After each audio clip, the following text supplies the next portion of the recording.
আসসালামু আলাইকুম প্রিয় শিক্ষার্থীরা, আজকে আমরা বোর পরমাণু মডেলের সীমাবদ্ধতা নিয়ে আলোচনা করব ইনশাআল্লাহ। বোর পরমাণু মডেল 1913 সালে বিজ্ঞানী নিলস বোর এই পরমাণু মডেলটা কোয়ান্টাম তত্ত্বের উপর ভিত্তি করে দিয়েছে এবং এই মডেলটা এটার বেশ কিছু প্রবলেম সমাধান করছে। রাদারফোর্ড মডেলের যেটা সৌরকেন্দ্রিক মডেল ছিল সেটার বেশ কিছু প্রবলেম সে সমাধান করলেও, যেমন একটা তো তোমরা জানো যে রাদারফোর্ড মডেলে কিন্তু কক্ষপথকে নির্দিষ্ট কক্ষপথ বলে নাই, কক্ষপথের শেপ কিন্তু বলে নাই। বোর এসে বলছে কক্ষপথ হচ্ছে বৃত্তাকার হয়। আর রাদারফোর্ড মডেলে পরমাণুর যে বর্ণালী সেটা নিয়ে কোনো ব্যাখ্যাই পাওয়া যায় নাই। বোর মডেলে কিন্তু সেটার একটা ব্যাখ্যা কিন্তু তোমরা পাইছো। বোর কিন্তু বলছে কেন বর্ণালী হয়, তাই তো। আরেকটা হচ্ছে রাদারফোর্ড মডেল কিন্তু এটা এক্সপ্লেন করতে ব্যর্থ হয়েছে যে তোমার ইলেকট্রনগুলো তালিকা পর্যায়ক্রমে ঘুরতে ঘুরতে নিউক্লিয়াসে এসে ভ্যানিশ হয়ে যাওয়ার কথা, পরমাণুর অস্তিত্বই থাকার কথা না। সো সেটাও কিন্তু বোর তার অনুমোদিত বৃত্তাকার কক্ষপথ দিয়ে ব্যাখ্যা করছে, ফিক্সড কক্ষপথ দিয়ে ব্যাখ্যা করছে। সো বেশ কিছু প্রবলেম রাদারফোর্ড মানে বোর সমাধান করলেও সেখানেও কিছু সীমাবদ্ধতা আছে। এখানে আমি বেশ কিছু সীমাবদ্ধতা আমাদের এখানে উল্লেখ করা আছে। তবে তুমি এই সবগুলো লিখবা কিনা এটা আসলে ডিপেন্ড করে পরীক্ষায় কত মার্কের কোশ্চেন আসবে। তবে তোমার সবগুলাই হয়তো জেনে রাখা ভালো। আমি তোমাদেরকে আমি জানি না সবগুলাই পয়েন্টই তোমাকে ব্যাখ্যা করবো কিনা, বিকজ অনেকগুলো এমনিতেই মানে বোঝা যায় যেহেতু এখানে সুন্দর করে ব্যাখ্যা করা আছে। সো আমি চেষ্টা করি যে যতগুলো পারি তোমাকে সুন্দর করে বুঝিয়ে দিতে। দেখো, প্রথমে হচ্ছে বহু ইলেকট্রন বিশিষ্ট পরমাণুর বর্ণালী ব্যাখ্যায় ব্যর্থতা।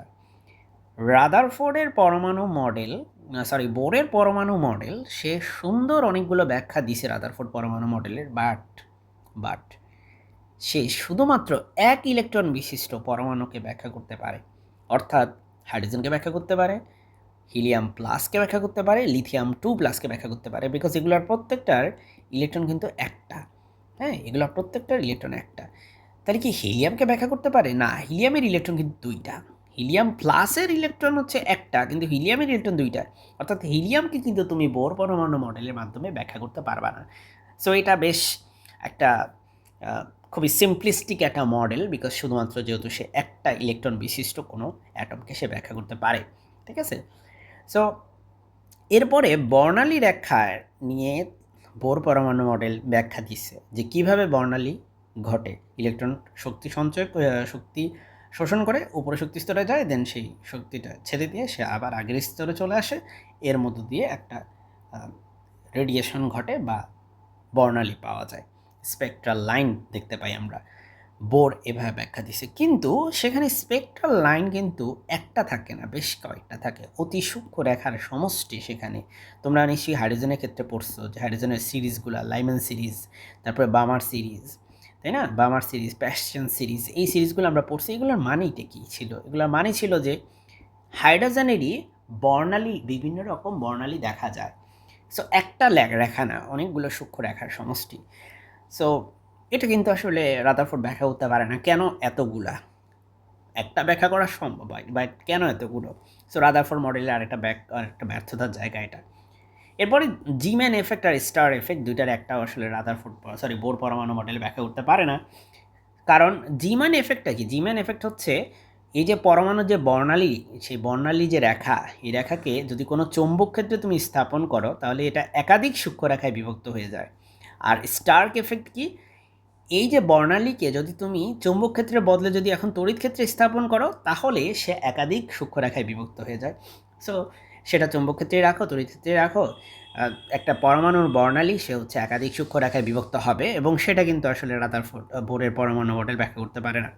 এরপরে হাইজেনবার্গের যে অনিশ্চয়তা নীতি, এটাকে সে ব্যাখ্যা করতে পারে না। এটা আবার কীভাবে সম্ভব? হাইজেনবার্গ বলছে যে কোনো একটা বস্তুর একই সাথে তুমি অবস্থান এবং ভরবেগ জানতে পারবা না।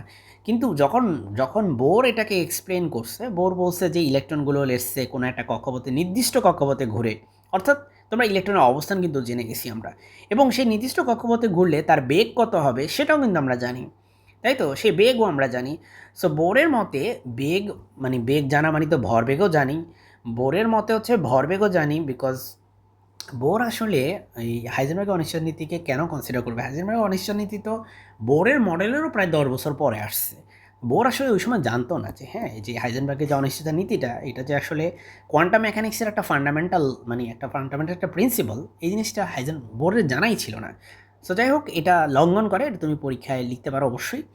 এরপরে আরেকটা ইন্টারেস্টিং যেই কোয়ান্টাম মেকানিক্সের আরেকটা ইন্টারেস্টিং একটা থিওরি সেটাকেও সে লঙ্ঘন করে, সেটা হচ্ছে ডি ব্রগলি বলছে, ডি ব্রগলি বা ডি ব্রয়, উনি বলছে যে ইলেকট্রন কণা কিন্তু এর তরঙ্গ ধর্ম আছে, এবং যেহেতু এরই কথাটাও বোর মডেল দিছে 1913 সালে, উনি এটা 1923-24 দিকে বলছে। সো বেসিক্যালি আরও 10 বছর পরে এসে উনি এটা বলছে। বোরের ওই সময় এটা জানাও ছিল না। সো এই জিনিসটাও কিন্তু মেনে চলে না বোরের মডেল। সো বোরের মডেল হাইজেনবার্গের অনিশ্চয় নীতিও মেনে চলে না। তারপরে ইলেকট্রনের যে দ্বৈত সত্তা বা ডুয়েল নেচার, সেটাও সে মেনে চলে না। ডুয়েল নেচার বলতে ইলেকট্রনকে আমরা কণা হিসাবে সবসময় ট্রিট করে আসছি, বাট ইলেকট্রনের মধ্যে এক ধরনের তরঙ্গ ধর্ম আছে। এটাই হচ্ছে ডি ব্রয় বলছে যে প্রত্যেকটা পার্টিকেলের তরঙ্গ ধর্ম আছে। তারপরে দেখো বোরের মডেল ত্রিমাত্রিক গঠন সে ব্যাখ্যা করতে পারে না, কারণ বোর তো আসলে এই যে বৃত্তাকার কক্ষপথগুলো, এগুলাকে বৃত্তাকার কক্ষপথ বলছে মানে কি, বৃত্তাকার মানেই তো 2D, 2 ডাইমেনশনাল, দ্বিমাত্রিক। কিন্তু আসলে বর্তমানে আমরা জানি আধুনিক কোয়ান্টাম মেকানিক্স এবং পারমাণবিক গবেষণা করে আমরা দেখলাম যে পরমাণুর প্রকৃত গঠন তো আসলে ত্রিমাত্রিক। হ্যাঁ, ইলেকট্রনগুলো নিউক্লিয়াসের চারপাশে ত্রিমাত্রিক অঞ্চলে মেঘের মতো বিচরণ করে। সো বোরের পরমাণু মডেল অনুযায়ী আমরা দেখতে পাচ্ছি যে এই যে ওনার যে দ্বিমাত্রিক চিন্তা, এই দ্বিমাত্রিক চিন্তাটা তোমার সীমাবদ্ধতা, একটা বড় সীমাবদ্ধতা। তারপরে আমরা দেখতে পাচ্ছি যে কৌণিক ভরবেগের শর্ত, এখানে একটা জিনিস খেয়াল করো, বোরের যে 2 নাম্বার যেই তোমার স্বীকার্যটা ছিল, বোর বলছে ইলেকট্রনের কৌণিক ভরবেগ হচ্ছে mvr ইকুয়াল টু nh/2π। তো ইলেকট্রনের কৌণিক ভরবেগ যে mvr, এটা তো আমরা আগে থেকেই জানি, এটা ক্লাসিক্যাল মেকানিক্স থেকে আমরা জানি, বুঝতে পারছো, নিউটনিয়ান মেকানিক্স থেকে আমরা জানি। কিন্তু বোর বলছে এই যে কৌণিক ভরবেগ, এটার মান হবে তোমার h/2π, এই যে h হচ্ছে প্ল্যাঙ্কের ধ্রুবক, এটার ইন্টিজার মাল্টিপল। ইন্টিজার মাল্টিপল, এই কথাটা বাংলা মানে কি? ইন্টিজার মাল্টিপল মানে হচ্ছে, ইন্টিজার মানে পূর্ণ সংখ্যা, মাল্টিপল মানে হচ্ছে গুণিতক। হ্যাঁ, তাহলে পূর্ণ সংখ্যার গুণিতক, অর্থাৎ একটা h/2π, দুইটা h/2π হবে, অথবা তিনটা h/2π হবে, অথবা চারটা h/2π হবে, অথবা পাঁচটা h/2π হবে। সো এটাকে বলে ইন্টিজার মাল্টিপল। হ্যাঁ, সো এখন বোর কিন্তু ব্যাখ্যা আসলে করতে পারে নাই যে কেন আমার কৌণিক ভরবেগ mvr এটা কেন nh/2π এর সমান হবে, এই প্রপার ব্যাখ্যাটা উনি দিতে পারেনি। সো এটা হচ্ছে ওনার আরেকটা সীমাবদ্ধতা। সো এগুলো একটু বেশি হার্শ হয়ে যায় তার উপর, মেবি এতগুলা যদি তুমি লিখতে না চাও সেক্ষেত্রে সেটা তোমার চয়েস আছে। তবে আমার দায়িত্ব ছিল যতগুলো সীমাবদ্ধতা ভ্যালিডভাবে সম্ভব সেগুলো তোমাকে জানানো, যাতে তোমার পরীক্ষায় লিখতে সুবিধা হয়। বর্ণালী রেখার তীব্রতা, ইন্টেন্সিটি অফ স্পেকট্রাল লাইন, দেখা যাচ্ছে বর্ণালী রেখার কোনো রেখার তীব্রতা বেশি, কোনো রেখার তীব্রতা একটু কম। কিন্তু বোরের মডেলে এই যে তীব্রতায় কোনোটায় বেশি কোনোটায় কম, এই ধরনের মানে কোনো ব্যাখ্যা বোরের মডেল থেকে আমরা পাই না। ইনফ্যাক্ট বর্ণালী রিলেটেড অনলি ব্যাখ্যা আমরা এটাই জানি বোরের মডেল থেকে, যে একটা ইলেকট্রন কোনো একটা এনার্জি শোষণ করে জাম্প করে উপরে শক্তি স্তরে গিয়ে আবার সে নিচের শক্তি স্তরে, তার আগের শক্তি স্তরে চলে আসে, এবং এর মধ্য দিয়ে আমরা একটা স্পেকট্রাল লাইন বা বর্ণালী পাই।